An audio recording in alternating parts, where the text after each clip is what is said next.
कहानी एक सच्ची घटना पर आधारित एक पोर्न स्टार पर है। उस पोर्न स्टार का नाम था नैना जायसवाल। नैना जायसवाल शुरू से ही एक बहुत अच्छी और काफ़ी सुलझी हुई लड़की थी। उसने अपनी पढ़ाई मुंबई में ख़त्म की और अपने नाना नानी के घर पर चली आई। नाना नानी के यहाँ पे कुछ दिन रहने के बाद उसे मुंबई अच्छा लगने लगा। वह असल में मुंबई में नहीं रहती थी, उसकी पढ़ाई दिल्ली से हुई थी। वो यहाँ पर कुछ दिनों के लिए रहने आई थी। करीब 5 दिन के बाद उसे पता चला कि उसके डैड की कार एक्सीडेंट में मौत हो गई है। उसके डैड के मरने के बाद उसकी ज़िंदगी मानो जैसे ख़त्म सी हो गई। उसके पापा ने अपने ऊपर बहुत सारे कर्जे लिए हुए थे और उन कर्ज़ों को अब नैना को भरना था। और क्यों ना होता, क्योंकि वो उस घर में सबसे बड़ी थी। कर्ज वाले रोज़ उनके घर पे आके ताना मार के जाया करते थे। नैना ने पढ़ाई करने के बाद एक जगह जॉब भी करना स्टार्ट कर लिया था, लेकिन डैड के मरने के कुछ महीनों तक वह जब घर पे रुकी रही तो उसकी जॉब भी चली गई। नैना ने बहुत कोशिश की जॉब ढूंढने की, लेकिन इस मुंबई शहर ने उसे ठोकर के अलावा कुछ और नहीं दिया।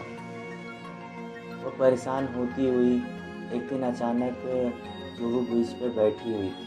परेशान सी होती हुई अचानक जुहू बीच पे बैठी हुई थी और सोच रही थी कि अब मैं क्या करूं। उसे मरने का दिल कर रहा था, लेकिन उसका दिल इतना भी मजबूत नहीं था कि वह अपने फैसले पर अटल फैसला ले सके। उसकी ज़िंदगी इतनी मुश्किल थी कि अब उसे समझ नहीं आ रहा था कि वो क्या करे। अचानक से बैठे बैठे कुछ देर बाद एक आदमी उसके पास आकर उससे बातें करने लगा। उससे बातें करने के बाद नैना को कुछ अच्छा फील होने लगा। वह अपनी सारी बातों को भुलाकर उस आदमी की बातों में खो गई। वो आदमी दिखने में अच्छा खासा नौजवान लग रहा था, 20-21 साल का नौजवान लग रहा था। आदमी से बात करते करते नैना ने उससे कहा कि मुझे कोई जॉब चाहिए। उस आदमी ने कहा कि अभी तो मेरे पास कोई जगह नहीं है, अभी तो मेरे पास कोई फ़िलहाल में जॉब नहीं है, लेकिन मैं यही काम करता हूँ कि आप जैसी लड़कियों को मैं अच्छे से अच्छे काम दिलाने में मदद करता हूँ। यही मेरा काम है, मेरा एक प्लेसमेंट भी है। उसके बाद कुछ दिनों तक वो नैना उस आदमी से मिलती रही। उस आदमी का नाम अमित था। अमित वैसे बहुत अच्छा आदमी था। उसने कभी भी नैना को उल्टा सीधा नहीं कहा था। नैना की नज़र में अमित की जो छवि थी बहुत अच्छी थी। अब धीरे धीरे ये दोनों मिलने लगे और मिलते मिलते दोनों में दोस्ती बढ़ गई। एक दिन अचानक थिएटर के बाहर जब अमित अपने पर्स से पॉपकॉर्न के पैसे पे कर रहा था, तब अचानक से उसके पैसे निकालने वक्त उसके पर्स में से एक कार्ड गिरा और उस कार्ड को नैना ने उठा लिया और उस कार्ड पर कुछ ऐसा लिखा था कि नैना उसे देखकर चौंक गई। अब नैना जब उस कार्ड के बारे में अमित से पूछी तो उस कार्ड के बारे में अमित ने उसे ज़्यादा कुछ बताया नहीं और उसने कहा कि अगर तुम्हें जॉब चाहिए तो कल सुबह 10 बजे इस पते पर आ जाना।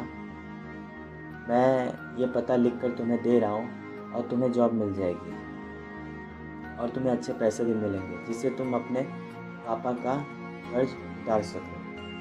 नैना मान गई, उसे जॉब की ज़रूरत थी तो उसने ज़्यादा कुछ कहा नहीं और असल में उसके कार्ड के बारे में उसने ज़्यादा कुछ उससे बोला भी नहीं। और फिर वहाँ से वो दोनों अलग हो गए। नैना अपने घर पर चली आई और रात भर यही सोचती रही कि ये कार्ड उसके दिमाग में घूम रहा था। असल में उस कार्ड पर एक एस्कॉर्ट सर्विस का असल में वो कार्ड एक एस्कॉर्ट सर्विस का था, जिस पर अमित का नाम लिखा था। उसे लग रहा था कि अमित लड़कियों की दलाली करता है। लेकिन अमित के ऊपर उसका भरोसा बहुत गहरा था, इसलिए नैना ने उसके बारे में ज़्यादा कुछ सोचा नहीं। और ये बात उसके दिमाग से न जाने कब निकल गई और उसे नींद आ गई। अगली सुबह वो जल्दी उठी और नहा धोकर नाश्ता तैयार कर नाश्ता अपने नाना नानी को खिलाकर उस दिए हुए पते पर चली गई। वहाँ जाने के बाद उसे पता चला कि अमित सचमुच एक एस्कॉर्ट सर्विस प्रोवाइड करता था। हम उसे एस्कॉर्ट सर्विस तो नहीं कह सकते, लेकिन अमित एक पॉर्न इंडस्ट्री में काम करता था।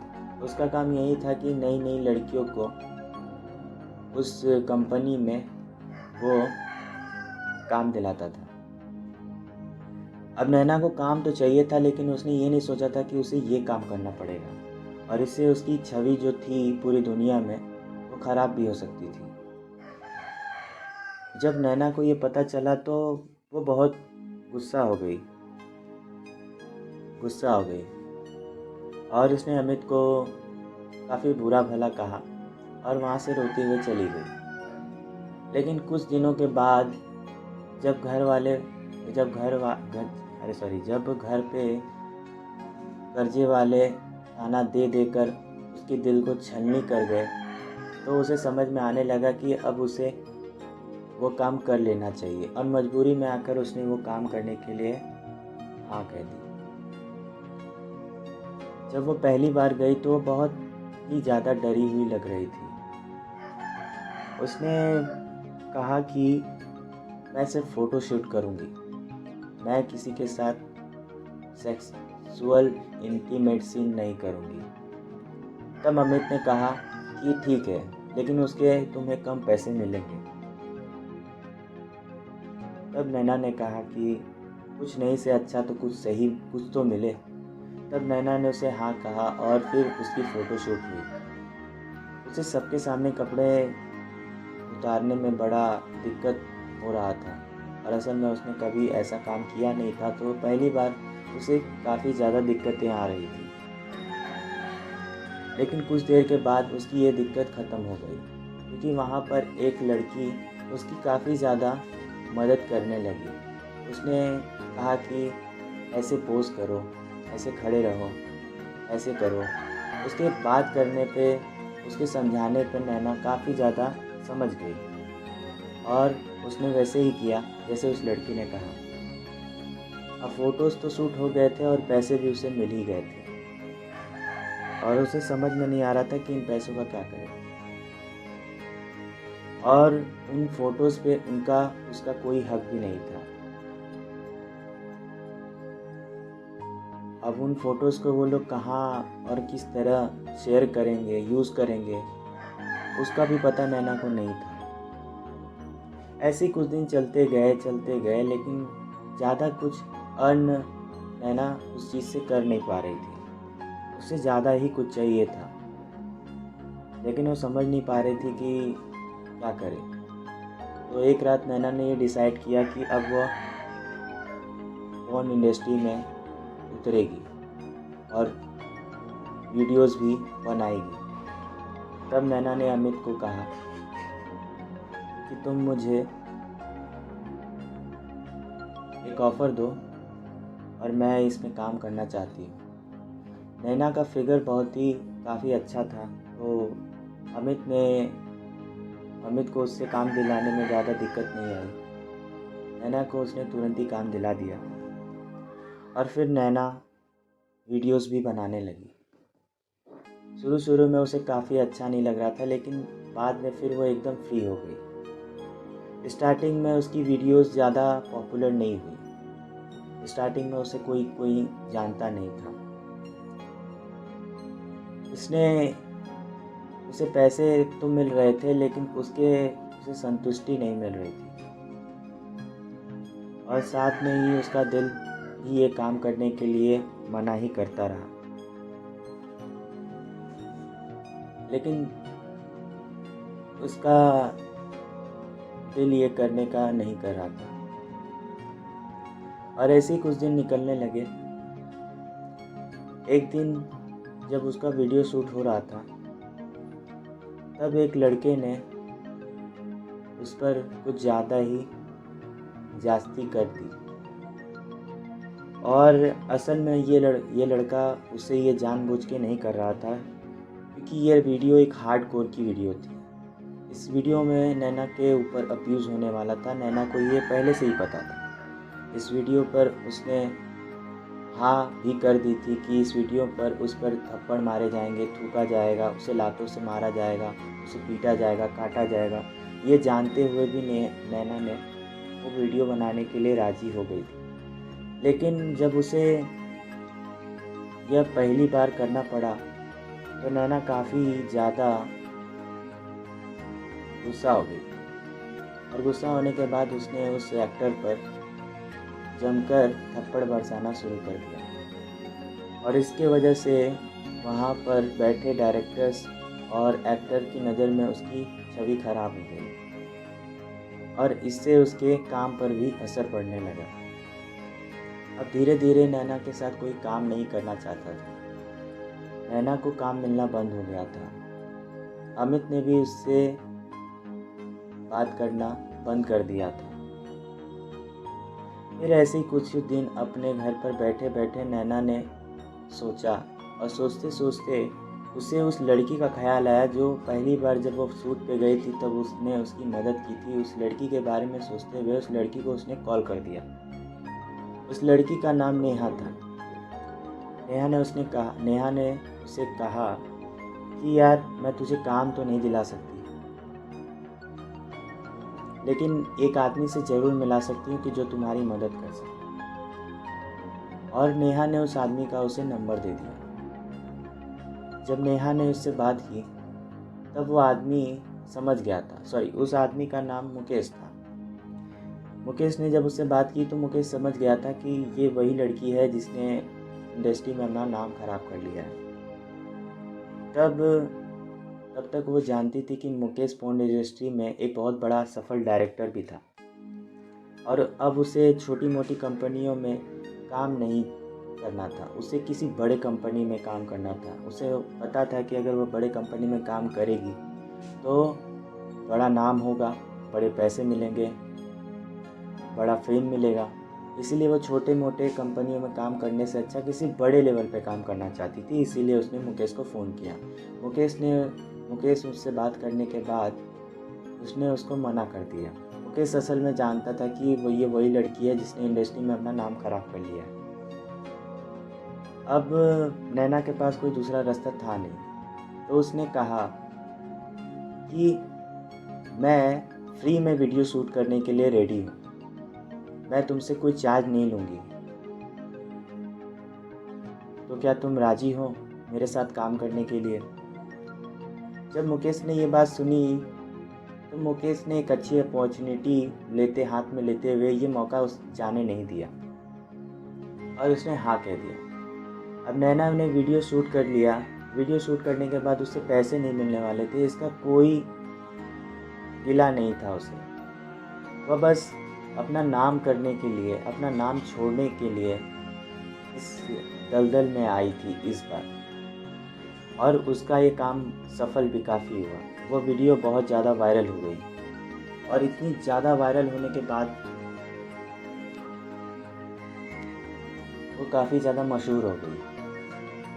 उसने अपनी आईडी पर अपने फ़ोटोज़ भी अपलोड किया करती थी। इसकी वजह से उसकी आईडी पे काफ़ी ज़्यादा भीड़ इकट्ठा होने लगी। उसके फॉलोअर्स की संख्या रातों रात बढ़ गई थी।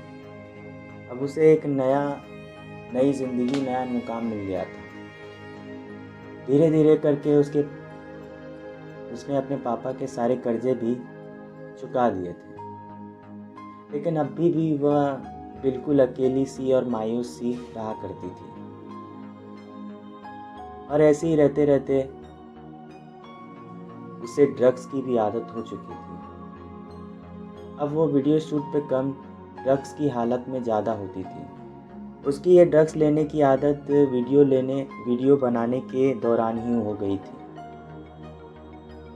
वीडियो बनाते बनाते उसने ड्रग्स भी लेना स्टार्ट कर दिया था। क्योंकि ड्रग्स लेने के बाद सेक्स करने में जो दर्द होता है वो फील उसे होता नहीं था। उसे कुछ भी मालूम नहीं होता था कि वीडियोज़ में उसके साथ क्या हुआ। जब वीडियोज़ बनकर तैयार हो जाती थी तब वो अगली सुबह या कभी किसी दिन जब वो वीडियो देखती थी तब उसे पता होता था कि आखिर उसके साथ उस वीडियो में हुआ क्या। इसी कारण से वह इस दर्द को सहन करने के लिए ड्रग्स की आदी बन चुकी थी। धीरे धीरे उसके शरीर पर ड्रग्स काफ़ी ज़्यादा हावी होने लगा था। अब वह ड्रग्स के बिना रह नहीं सकती थी। वह सुबह उठती तो बाथरूम में, रात को सोती तो बाथरूम में, रात दिन कहीं भी जाकर किसी भी गार्डन में बेफिक्र बेखौफ सो जाया करती थी। और उसके इस चलते अपार्टमेंट में रहने वाले लोगों से काफ़ी ज़्यादा दिक्कतें हो रही थी। वो जिस अपार्टमेंट में रहती थी उसमें वहाँ के लोगों ने बहुत सारे कंप्लेंट उसके नाम पे कर दिए थे। कभी कभार वो लिफ्ट में सो जाया करती थी। नशे की हालत में वॉचमैन को उल्टा सीधा बोल दिया करती थी। वो काफ़ी ज़्यादा मुंहफट और बिगड़ैल स्वभाव की हो गई थी। उसे समझ नहीं आता था कि कब किसे और कहाँ कितनी बात करनी चाहिए। वह बहुत ज़्यादा गुस्से में भी रहती थी। उसे अपने शरीर पर ज़्यादा कंट्रोल नहीं होता था। धीरे धीरे उसकी ज़िंदगी एक बर्बादी के रास्ते पर जा चुकी थी। उसके ये काम के चलते कोई उसके पास आना नहीं चाहता था। तो ऐसी लड़कियों के पास कोई कैसे आता जो कि एक पॉर्न इंडस्ट्री में काम करती हो। ऐसे ही चलते चलते उसकी हालात ख़राब होने लगी थी। एक दिन उसके को एक्ट्रेस ने उसको फ़ोन किया और उसका हाल पूछा। उस को एक्ट्रेस का नाम था विशाल। विशाल उसे 3 साल से जानता था। विशाल उसे चाहने भी लगा था लेकिन उसने कभी ये बताया नहीं था। और फिर जब उसे इसके बारे में पता चला तो वो तुरंत उसके घर पर उसे मिलने आया। जब उसे पता चला कि वह ड्रग्स की इतनी आदी हो गई है कि वह चल भी नहीं सकती, तब उसने उसकी हेल्प करने की सोची और असल में उसने रिहैब सेंटर में उसे भर्ती करा दिया। 1.5 साल बाद जब रिहैब सेंटर से नैना वापस आई तो वह थोड़ी सी बदल गई थी। उसका दिल करता था लेकिन वो ड्रग्स नहीं लेना चाहती थी और ना ही उस धंधे में, उस पोर्न इंडस्ट्री में वापस जाना चाहती थी। अब उसे एक नई लाइफ चाहिए थी, लेकिन ये ज़िंदगी उसे नई लाइफ जीने नहीं देना चाहती थी। ज़िंदगी ने उसे, इस समाज ने उसे कभी स्वीकारा नहीं था। समाज उसे उसी नज़र से देखती आई थी जैसी वो पहली थी। अपनी छवि को बदलने के लिए उसने बहुत कोशिश की लेकिन कोई फ़ायदा नहीं हुआ। उसने हर जगह जॉब तलाशने की कोशिश की लेकिन उसके इस काम की वजह से उसको कहीं जॉब भी नहीं मिलती थी। अब उसके अलावा उस पोर्न इंडस्ट्री में जाने के अलावा उसके पास कोई दूसरा चारा भी नहीं था। उसने अमित को कॉल किया। अमित ने उसका फ़ोन उठाया। तब अमित ने उसे बताया कि ढलती उम्र की वजह से तुमको अब उस तरह की वीडियोज़ और उस तरह की कंपनियों में काम करने का मौका तो नहीं मिलेगा, लेकिन मैं तुम्हें काम दिला सकता हूँ। और एक दिन वो फिर से उसी पोर्न इंडस्ट्री में वापस चली गई। ये जानने के बाद विशाल को बड़ा धक्का लगा और वह उससे मिलने के लिए वहाँ पर आया। वहाँ पर वह किसी लड़के के साथ इंटीमेट सीन दे रही थी। जब विशाल उससे बात करने के लिए आगे बढ़ा तो कुछ लोगों ने उसे रोक लिया और काम ख़त्म होने के बाद उससे मिलने के लिए कहा। जब काम ख़त्म हुआ और नैना बाहर आई तो विशाल ने उसे बहुत समझाया। उसने कहा कि मैं तुम्हें एक नई लाइफ दे सकता हूँ, मैं तुम्हें एक नई ज़िंदगी दे सकता हूँ, मैं तुमसे शादी करना चाहता हूँ, मैं तुमसे प्यार करता हूँ। यह सुनने के बाद विशाल को उसने कहा कि अब बहुत देर हो गई है। डॉक्टरों ने मुझे बताया कि मैं ज़्यादा देर तक बचूंगी नहीं। मेरी ज़िंदगी के कुछ ही दिन मेरे पास बचे हुए हैं और इसलिए मैं अब किसी का एहसान लेना नहीं चाहती। तुमने मेरे पर बहुत एहसान किया है। 1.5 साल तक तुमने मेरा ख्याल रखा है, लेकिन अब मैं तुम्हारे साथ तुम्हारी लाइफ को तुम्हारे लाइफ में आकर तुम्हें बर्बाद नहीं करना चाहती। तुम्हें धोखे में ना रखकर मैंने ये सच बात तुम्हें सब बता दी। असल में उसे एक बीमारी हो गई थी जो कि ड्रग्स की वजह से उसके शरीर को खोखला बना रही थी। वह कुछ ही हफ्तों की मेहमान थी। उसे ज़िंदगी में जो कुछ चाहिए था उसने सब कुछ हासिल किया था, लेकिन उसे कभी ज़िंदगी में खुशी नहीं मिली थी। उसने जो भी कुछ किया था किसी के दबाव में आके, मजबूरी में आके किया था। कभी भी उसने यह काम करना नहीं चाहा था। और एक दिन अचानक में उसकी मौत हो गई। उसकी मौत के बाद भी उसकी मौत पर भी उसके कोई देखने नहीं आया था सिवाय विशाल के। विशाल ने उसको एक अच्छी सी भेंट की थी। और इसी तरह हमारी नैना की कहानी ख़त्म होती है। वीडियो में बने रहने के लिए, यहाँ तक सुनने के लिए आपका बहुत बहुत धन्यवाद। मेरी पहली वीडियो है और मैंने इसमें ज़्यादा कुछ मेहनत नहीं की है और ये वीडियो रॉ है। मैंने ये कहानी कहीं पढ़ी हुई थी तो मैंने सोचा कि मैं आपको शेयर करूं। तो वीडियो को लाइक करें, शेयर करें और सब्सक्राइब करें। सब्सक्राइब करना बिल्कुल ना भूलें। Thank you. मिलते हैं अगले वीडियो में। तब तक के लिए